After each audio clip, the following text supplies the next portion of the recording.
Hey y'all, so this is my review for X-Men 97, Season 2, Episode 7. So this episode starts out with Colossus from his perspective of the whole Genosha massacre. In this episode, he loses somebody very important to him. I'm not going to ruin who it is, but you'll find out once you watch it. And from there, he joins a radical mutant team known as the Acolytes, who are trying to keep Magneto's evil vision alive. And at the beginning of the episode, they kidnap this politician known as Graydon Creed, who is actually Sabretooth's son, and they bring him to the Savage Land, and the X-Men go and try to rescue him. So that's my simplistic, basic bitch setup for the plot of this episode.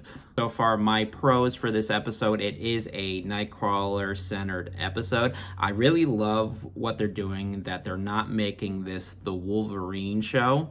If they want to give him his own show, they would just give it to him. But primarily, they are acknowledging the fact that there are other X-Men, and that these are all great characters and they deserve their time to shine. That's one thing I really have been loving about these last few episodes. I mean, besides obviously episode 5, where it is a Wolverine-centered episode. And it really goes into Nightcrawler's point of view on how he feels about humanity and his faith in humanity, which is cool. I also love that they're really doing a deep dive into the X-Men lore.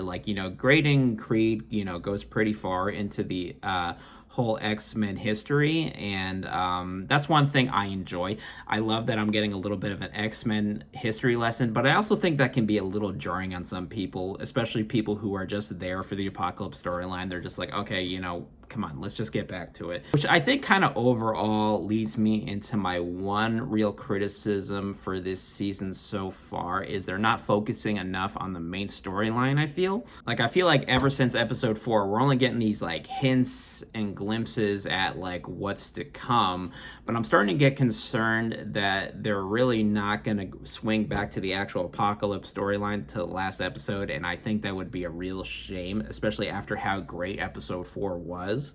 And I think there's only 9 episodes in this season, so it's not, and we're on episode 7 now, so it's only going to be a 3-parter, which is a real bummer.